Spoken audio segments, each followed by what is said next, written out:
সুপ্রিয় দর্শক মন্ডলী, এই মুহূর্তে দেশ এবং দেশের বাইরে থেকে যারা সবুজ টিভি চ্যানেলের সাথে যুক্ত রয়েছেন সকলকে আজকে দেখানোর চেষ্টা করছি। এই যে আমার পাশে যিনি বসে রয়েছেন একজন অসহায় মা, আসলে ওনার কিছু কথা বলবো এবং আপনাদেরকে বলার চেষ্টা করব। এই যে ঘর যেটি দেখছেন আপনারা, আসলে এই ঘরটি দীর্ঘ অনেকদিন পর্যন্ত এভাবে ভাঙাচুরা অবস্থায় পরিত্যক্ত ভাবে পড়ে রয়েছে।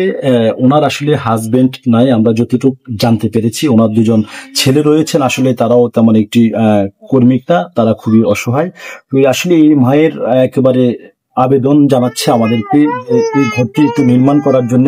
দেশ এবং দেশের বাইরে থেকে যে যেখান থেকে দেখছেন সকলে একটু সাহায্য সহযোগিতা করবেন। এবং ওনার ঘরটা মূলত প্রয়োজন, তিনি ঘরে নামাজ পড়েন এবং তার নাইনাতপুর নিয়ে থাকতে প্রচন্ড সমস্যায় পড়ছেন এবং ঝড় বৃষ্টি তুফান সবকিছুই কিন্তু এই ঘরের চালের উপর দিয়ে কিন্তু ঘরে প্রবেশ করেন। প্রিয় দর্শক, আসলে আমরা এখন ওনার সাথে একটু কথা বলার চেষ্টা করবো, আপনারা আমার সঙ্গে থাকুন। আসসালামু আলাইকুম, আপনার নাম জোরে বলিয়েন একটু। আপনার নাম?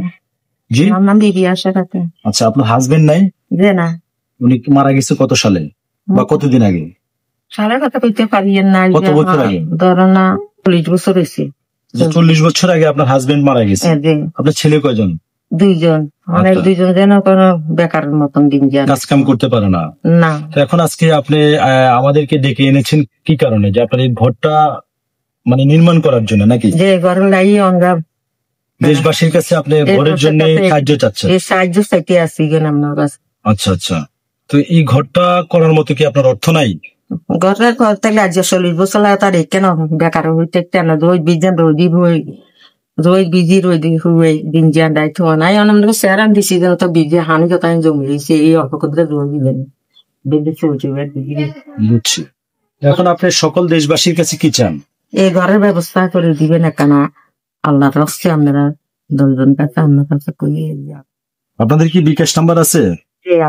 নাম্বারটা একটু বলা যাবে?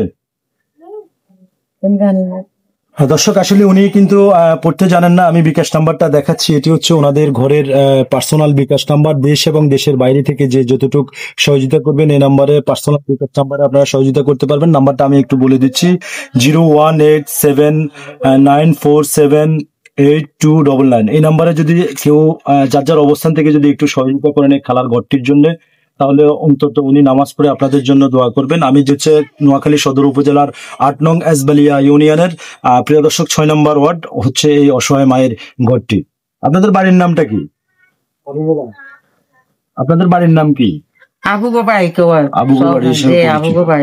তো ধন্যবাদ। প্রিয় দেশবাসী, সকলে এই ভিডিওটি সর্বোচ্চ শেয়ার করবেন এবং আপনার একটি শেয়ারের কারণে হয়তো অসহায় মা একটি ঘর পুরনো ফিরে পাবেন। সেই ঘরে নামাজ পড়ে আপনাদের সকলের জন্য দোয়া করবেন। তো এই ছিল আমার কাছে এখানকার সর্বশেষ অসহায় মায়ের ঘরের সর্বশেষ আপডেট নিউজ।